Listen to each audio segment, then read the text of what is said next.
Commencing Operation Globalization. In this episode of the podcast, the hosts review comics that may reflect what you Earthlings would call politics. According to my intelligence gathering, you are more likely to discover Optimus Prime joining the Decepticons than an honest politician. Now, let us tune back into the show.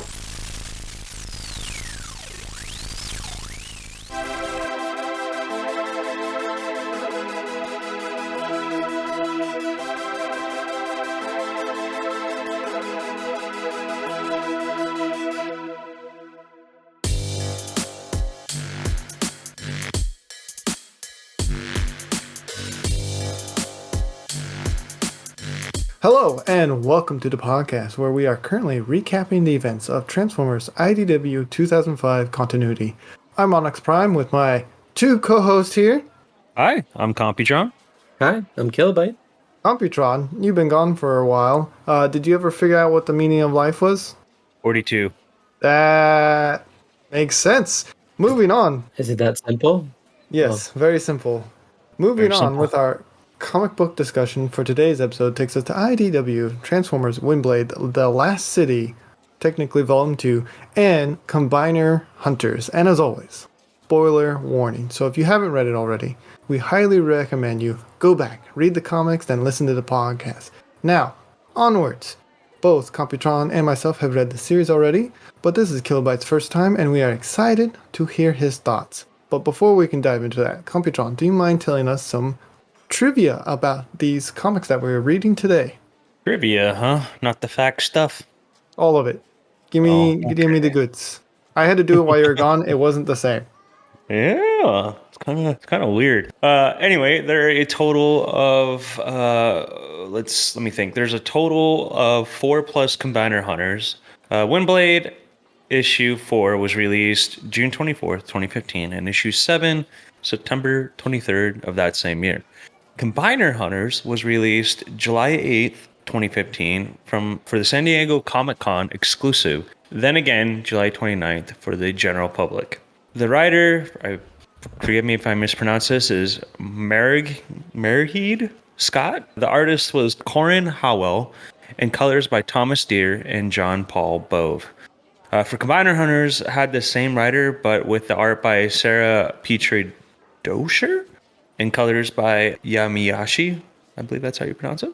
Okay, so for trivia, in issue 4, Moonracer notes that Knockout has a Conjax Endora, one of the unfortunate bots not built for speed. Merheed Scott confirmed on Tumblr shortly after this that his Conjax is the IDW Generation 1 iteration of Prime Breakdown. He would make his first on-panel appearance on the next issue. Okay, issue 5, we see Clocker mention that Ransack might be override in the next Speedia race, the Speedia 500, seen in the final episode of Cybertron cartoon. In the race, which decides the overall leader of the planet. The same race also played a similar role in Exiles. For issue 6, upon certain Titan's death, Windblade is shown to cry over in More That Meets the Eye. Tailgate cries quite regularly via the effect of, splashes and trails of light. The art makes Windblade's tears look a little bit more liquid than his, but presumably within the reality of the comics, it's just the same trail of light effect. For the last issue, issue 7, the Combaticons have spray-painted Swindle Lives on a wall as their first act of civil disobedience in the face of the Consul's formation, a reference to the counter-cultural slogan, Frodo Lives, from the 1960s and 70s. In Combiner Hunters, none of the Torchbearers are actually referred to by name in the story, presumably because their names haven't been finalized at the time it was being written. A slide of the shown at a panel during the convention featuring Dust Up being referred to with the preliminary name Crash Test. That's fantastic. Okay, last one. In the wake of RC's statement about bots being changed against their will, being perversions is lost on you, recall that per her original spotlight, she was changed against her will by Jihaxis to become the female bot she is now. Although the rarity of a female Transformer has been a prominent subject in the comics for some time now, the sticky circumstances of RC's conversion hasn't really been brought up for years. Okay, so with all that being said, Mr. Kilobyte, do you mind giving us a short summary? Will do. And like the previous comics we've covered, this one covers multiple stories, so there'll be multiple summaries. First, contact with Velocitron does not go well, forcing Windblade to make some interesting moves in hopes of bringing about an alliance with the racing-obsessed colony world. When Cybertron makes contact with the colony world of Eukarys, they find themselves with a real beast war on their hands. That was fun. When Starscream and Windblade make contact with a long-lost colony of spacefarers, they must rely on each other to make it out alive. That one was very, very good. And finally, when RC attempts to steal the Enigma of Combination, Windblade and Chromia pursue her into the Sea of Rust, where a new combiner is born. One of my new favorites. And this week's episodes, we're giving a shout out to Vassvee, who created and designed our intro and outro music of the podcast. Thank you so, so much. You are the best. Please give them a follow on their Twitter at Vassvee, which is Vassvee. And you are awesome. Rock on. And as always, this information has been taken from the wiki. Fantastic. Shall we get started? Outstanding. We He shall. said the thing. He said it. He's back. We jump in with Windblade meeting and greeting bots from other colonies, such as Velocitron, and I see a knockout. I like how Velocitron has, quote-unquote, solved all their problems and don't need Cybertron. What were your thoughts on that interaction to begin with? Bit of stubborn people, aren't they? Well, they Yeah. had priorities. Yeah. A lot of things to go around on. You know, round and round and round. Can't stop. Gotta make another right turn. Is it a left turn? Not if you're doing it wrong. Thoughts on the bar scene when Windblade takes Knockout and Moonracer to the Not the End of the World party, part 4. I really liked it. I really like the pictures on the wall. That Blur has been kind of like what the humans do with the celebrities if they visit their establishment. I really like those, and I really like the interaction with Knockout and Blur, kind of like comparing to see who's faster. Yeah, at one point I think it calls him fat. Yeah, I do think. I do think the whole party was interesting in the sense where is that Slug that's on the tape on the bar while Blur's like pouring him a drink, Yep. and like he's just saying, "I love you guys." From Dinobot. I think he might be a little intoxicated, but it's hard to Yeah. tell. Yeah. I really like the I think it's Farlight and Firestalker, and they're like at the bar. Seems like they're having like a date because they're like, "No, you're cuter." It was pretty sweet. Yeah, you can see a lot of the intermingling with Decepticons and the Caminonians. Yeah. Did you guys see it was just really interesting to me at the part you see the banner and you see the sticky notes, but if you look to the top left of the banner, there's like a bunch of photos of bots, and there's Optimus, I think that's Jazz, and one of the panels says that's just Prime. Yeah, I saw that. It's fantastic. Yeah. Computron, do you mind telling us about Velocitron, their Titan Navitus, and how their society works? Is that how you're supposed to pronounce it? I kept calling it Navitas, like Felice Navitas or something. Oh, never mind. I could definitely be wrong. I will admit that this only one time. So Velocitron's a racing world. You got to go fast. You got to be fast. Sounds And familiar. They need someone blue that can move real quick. yeah, exactly. You're too slow. Anyway, Navitas is an interesting Titan in the sense of they're on its rotation. If the part of the planet that touches the sun is essentially disintegrated into flames, so Navitas, their Titan that they live on, is this giant Titan that essentially is on wheels and can't stop. And he's got to beat the sun. So he's constantly stressed and running and gotta keep going. And their society and I guess how they work is this is the society where if you participate in the big race, you essentially become ruler of the society, right? You get to cast a vote, and the ruler can grant you Oh, a right. wish, essentially. Yeah. Yeah. Yeah, but it depends on the race because Yeah. there's the one that we see take place here, but then there's one that determines who the next ruler is if you win. Yes, yes, yes. And so everything about this planet is essentially you got to race and you got to be fast if you want to be somebody big and important. Yep. I don't know how they've managed to survive all this time, but Which makes me think I should probably start going to do some cardio, but oh well. I don't think they'll let a combiner participate because you have more parts. Well, he could just participate 6 different times. Yeah, I was gonna say, here's a question. Does this mean I get 6 votes or Not here. oh, Kilobyte, do you mind telling us Windblade's plan for this colony? Yeah, so Windblade learns from Moonracer about a big race that's happening, and if, a Cybertronium were to win, the leader would, be able to grant them the wish of, possibly joining the alliance. And so they travel to Velocitron and have Blur enter the race. But this race doesn't have any rules. So why not play to their advantage? And since you have a Titan speaker, or CD speaker, not a Titan speaker, but kind of the same, you have Windblade talk to Navitas, and she activates some ramps, allowing Blur to win the race. And with that, having Velocitron join the Council of Worlds, which is a win-win. Win-win.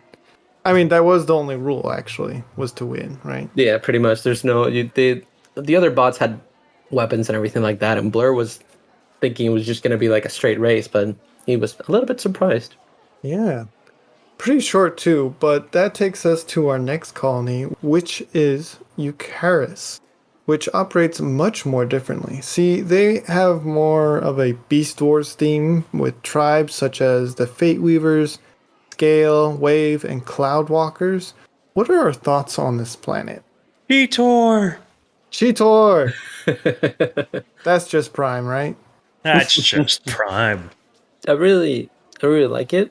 I know that I really like how they kind of separated the tribes. Well, at least based on the names, I'm assuming it's kind of based on what type of creature they turn into.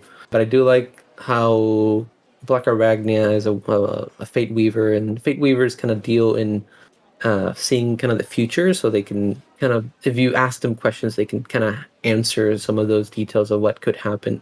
I don't know they if it's make like prophecies. 100%. Yeah, they're prophecies, so I don't know if they're 100% accurate, but I really like that twist to her kind of character. But so far, I like all the designs. Yeah, there's a lot of nice designs in here.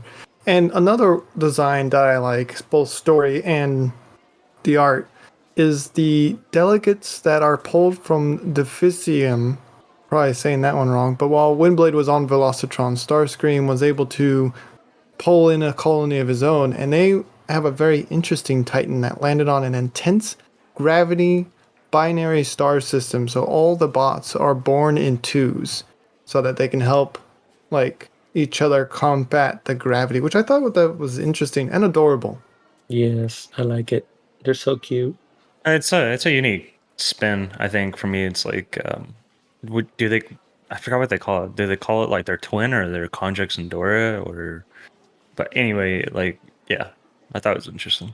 Yeah, Kilo, do you mind telling us a little bit about the Titan of Eukarys and how it met its quick end? Yes, so the Titan of Eukarys is a giant bird-shaped transformer titan that follows Onyx Prime's last rules, and pretty much if Cybertron or any Cybertronian were to come to Eukarys, it would take care of them because they feared a war between Cybertron and the colony would happen. And so the Titan Awakens once Windblade and Starscream cross the space bridge, and Windblade tries to reason with the Titan, but the Titan is set in stone with what their last direction from Onyx was. And so Starscream has to blow their brain module and the Titan falls. And that's how kind of they stopped a war of happening in the space bridge, like breaking and not allowing them to go back. My poor Titan. Why? Why? Well, on that sad note, let's take a quick ad break, shall we? We shall. Let's play Who's That Bot? Every single nanosecond in the universe, a pet goes up for adoption or is left without a home. Over 9,000 of pets were rescued, but for thousands of others, help came too late. Hi, I'm Scorchfire, your friendly neighborhood prime. Would you be better than an angel for a helpless roboid or equinoid? Every day, innocent pets are left out on the street and neglected. Bork, bork. Take this poor turbo dog, for example, found wandering the streets of Kaon, digging through trash of a nearby recycling center, alone and afraid. But then, a savior helped this poor guy and gave him a better home. You too can become a savior and help others like him with a simple once-a-month donation of 5 Shannocks to your nearest rescue center. Won't you be my savior? What the? Ruh-roh. I mean, bork, bork. Zephyr, why are you a turbo dog? Hey, I'm just here for the free snacks and scratches, okay? It's Spitfire.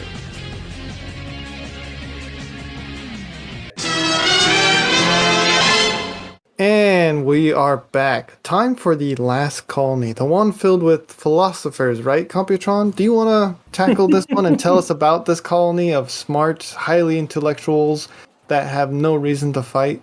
Oh boy. So that one. Yeah, so these highly intelligent people are interesting. Thank you. Not so much intelligent.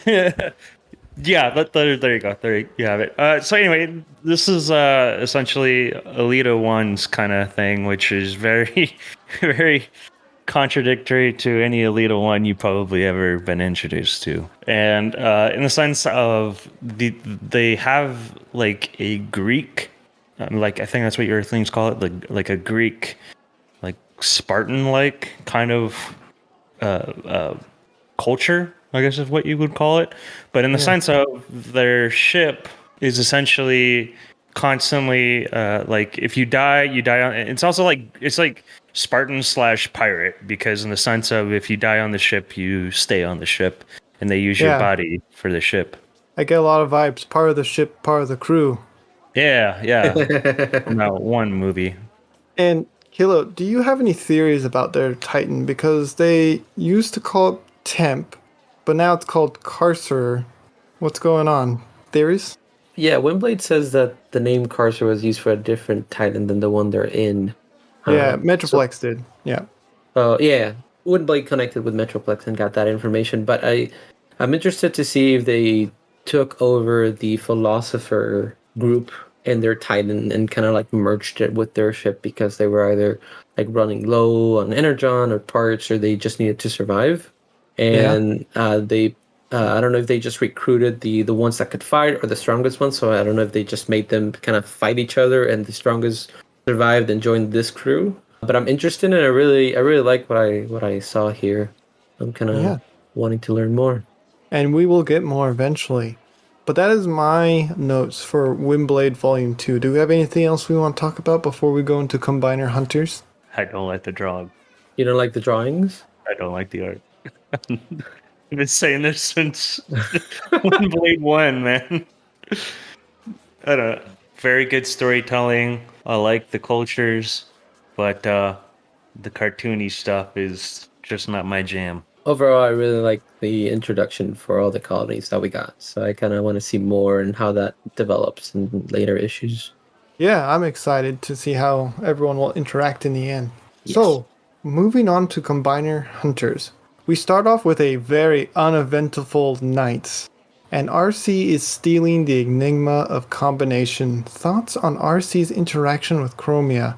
And also, the title of this, Uneventful Night, nothing takes place at night. This whole thing takes place during the day. Interesting. Interesting. The irony. Yeah, I think RC could totally take on Chromia, and I concur. lo and behold, your secret assassin master of killer does, but doesn't do what I just said. You have a way with words I will never understand. He didn't assassinate or kill anybody. I really like the first interaction where RC's like, "That's not even a real sword." I thought that was pretty funny. Shortly after, we get to meet the Torchbearers from Caminus, who are currently roaming the Sea of Rust on Cybertron. And I really like all of their designs. I believe they used to be a fan-created poll that Hasbro did, and this is their first debut, which was also their first toy release at the San Diego Comic-Con. And I'm not too upset by this. This is nice. I like it. Love their colors. I love them. Yeah. But actually, I didn't realize. I actually never knew it was a fan made thing. Yeah, both Windblade and the Torchbearers were fan-created bots.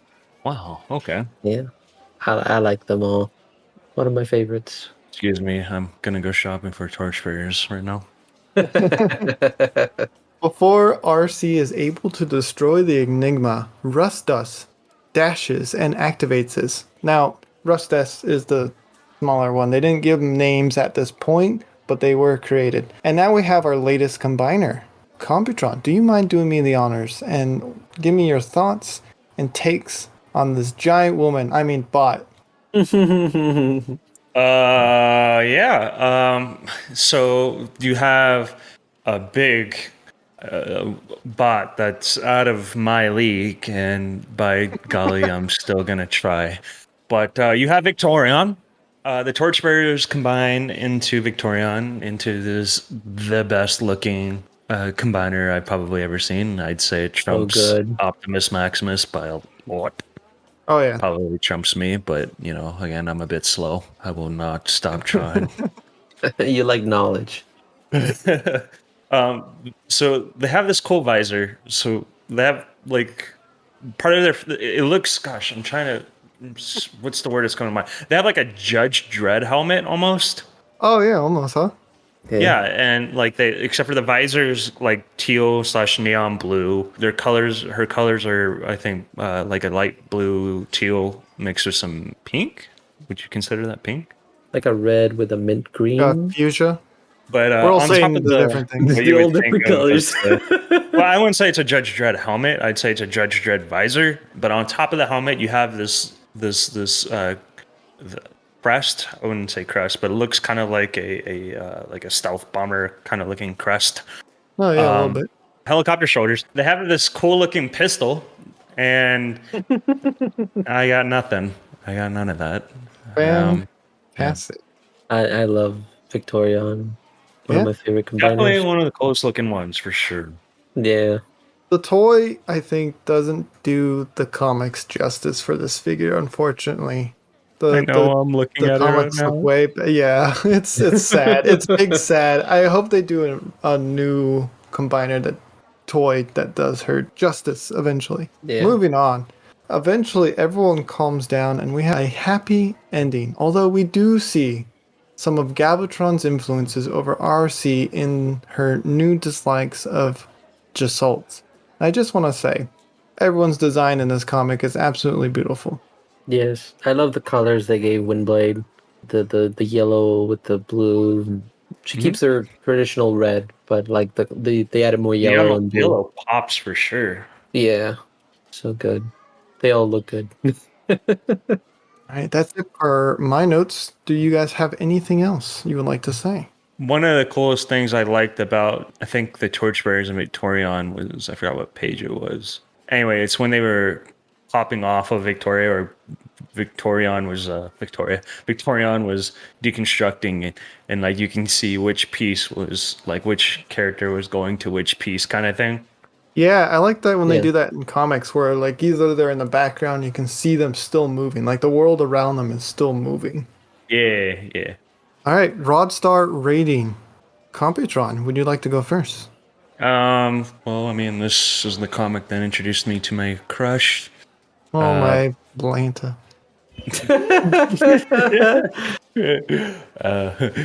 Yes. I'm gonna give it a 4.5. Since Okay. it's two different things, I guess, if you would. Sure, you can take the average, but we won't do quarters. 4.25. Kilo, would you like to go next? I really enjoyed all the getting to know the new colonies and seeing Victorion and all the designs. So I'm gonna give it a 5. I really enjoyed all the Fine. stories. Right on. I'll give this one probably a 4.5. I like the stories. I'm excited to see more. The art is fantastic. Don't let anyone tell you differently. And yeah, I'm excited to see where this goes next. But listeners, what do you think of these comics? How many rod stars would you give it? Let us know by leaving a comment below. All right. So we don't have any emails to read for you today, but you can send us one at swervesbarpodcast@gmail.com. That is SWERVESBAR podcast@gmail.com. Ending thoughts. Okay. Are you two ready for Transformers 2015 Holiday Special? I'm ready. Yeah. It's a little bit early to get into the holidays, but I'm ready. I don't understand Earth culture. Kilo, before we leave, you have something to say. Yes, I've started streaming on twitch.tv Earth streaming website where you can catch me playing some video games. I've been playing Transformers Battlegrounds. I just finished that. So probably I'll start playing some Going Under or maybe some Bioshock. And I go live at 8 p.m. Pacific Standard Time because that's when the signal from Cybertron reaches Earth. But you can find me under Kilobyte Prime over on Twitch. Fantastic. Computron, do you mind taking us out? Yeah. So if you've enjoyed this episode, consider sharing it with your friends and subscribing. If you want to help out the show even further, we started a Patreon. All of the proceeds will go to supporting the show and keeping the lights on. Of course, we have some tiers that offer other forms of gratitude, such as 3D files and access to our Discord channel. And as always, we hope you're staying safe out there. And thank you so much for listening to All Are One. They all are one. You all are one. Follow us on Facebook and Instagram at Swervesbar Podcast. You can also find us on Twitter at Swervesbar. If you are interested in more content, try checking out the spin-off D&D series, Transform Rollout. The first season, Rise of the World Killers, is completely out now. Let us tune in for a preview now.